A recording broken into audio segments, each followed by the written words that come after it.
ಇಂದು ಏನು ನಾವು ಈ ಕಾರ್ಯಕ್ರಮದ ನಿಮಿತ್ತ ಸೇರಿದ್ದೇವೆ.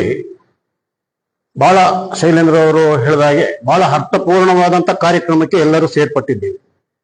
ಕಾರಣ ಇಷ್ಟೇ, ಇವತ್ತು ವಿನಾಯಕ ದಾಮೋದರ ಸಾವರ್ಕರರ ಪುಣ್ಯತಿಥಿ.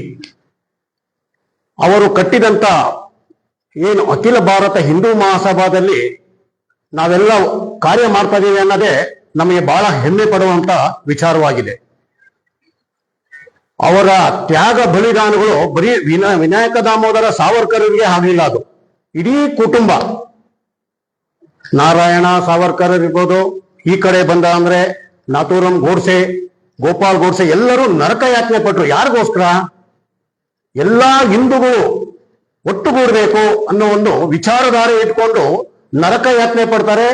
ಅಂಡಮಾನ್ ನಿಕೋಬಾರ್ ಅಲ್ಲಿ ಸುಮಾರು 52 ವರ್ಷ, ಅದರಲ್ಲಿ 18 ವರ್ಷ ಕಾಲಪಾನಿ ಶಿಕ್ಷೆ ಅನುಭವಿಸಿದಂತ, ಇಡೀ ಪ್ರಪಂಚದಲ್ಲಿ ಹುಡುಕಿದ್ರು ಕೂಡ ನರಕ ಯಾತನೆ ಪಟ್ಟಂತ ಮಹನೀಯ ಯಾರು ಅಂದ್ರೆ ವಿನಾಯಕ ದಾಮೋದರ ಸಾವರ್ಕರ್ ಅಂತ ಹೇಳಲಿಕ್ಕೆ ಇಚ್ಛೆ ಪಡ್ತೀನಿ ನಾನು. ಯಾರಿಗೋಸ್ಕರ ಪಟ್ರು? ಹಿಂದೂಗಳ ಒಂದು ಏಕತೆಗೋಸ್ಕರ ಮತ್ತೆ ಜಾತೀಯತೆಯ ನಿರ್ಮೂಲನೆಗೋಸ್ಕರ ಹೋರಾಟ ಮಾಡಿದ್ರು. ಕೆಲವರು ನೀಚ ವ್ಯಕ್ತಿಗಳು ಹೇಳ್ತಾರೆ ಬೂಟು ನೆಕ್ಕಿದ್ರು ಅಂತ. ಬೂಟು ನೆಕ್ಕದ್ದು ನೆಹರು ಹೊರತು ವಿನಾಯಕ ದಾಮೋದರ ಸಾವರ್ಕರ್ ಅಲ್ಲ. ಯಾಕೆಂದ್ರೆ ಇದು ತ್ಯಾಗ ಮಾಡುವಂತವ್ರು, ಮೋಜು ಮಸ್ತಿ ಮಾಡುವಂತ ನೆಹರು ಕುಟುಂಬ ಇವತ್ತು ಕೂಡ ಅವರು ಮೆರೀತಾ ಇದ್ದಾರೆ.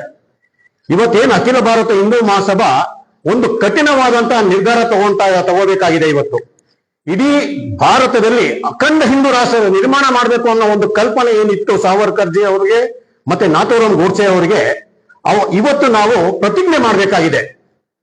ಸಿಂಧೂ ನದಿಯ ತಟದಲ್ಲಿ ನನ್ನ ಅಸ್ಥಿಯನ್ನು ವಿಸರ್ಜನೆ ಮಾಡುವಂತ ಒಂದು ಹೇಳಿಕೆ ಕೊಟ್ಟಂತ ನಾಥೂರಾಮ್ ಗೋಡ್ಸೆ ಅವರು ನಮಗೆ ಇವತ್ತು ಮಹಾತ್ಮರಾಗಿ ಕಾಣಿಸ್ಬೇಕಾಗಿದೆ.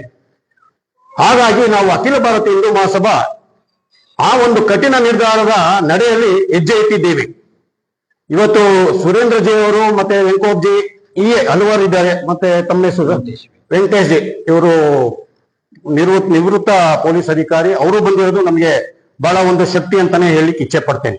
ಹಾಗಾಗಿ ಇವತ್ತು ನಾವು ಏನು ನಾಥೂರಾಮ್ ಗೋಡ್ಸೆ ಅವರ ಒಂದು ವಿಚಾರಧಾರೆ ಇತ್ತು, ಇವತ್ತು ಕೂಡ ನಾಸಿಕ್ನಲ್ಲಿ ಅವರ ಮನೆಯಲ್ಲಿ ಅಸ್ಥಿ ವಿಸರ್ಜನೆ ಆಗಿಲ್ಲ.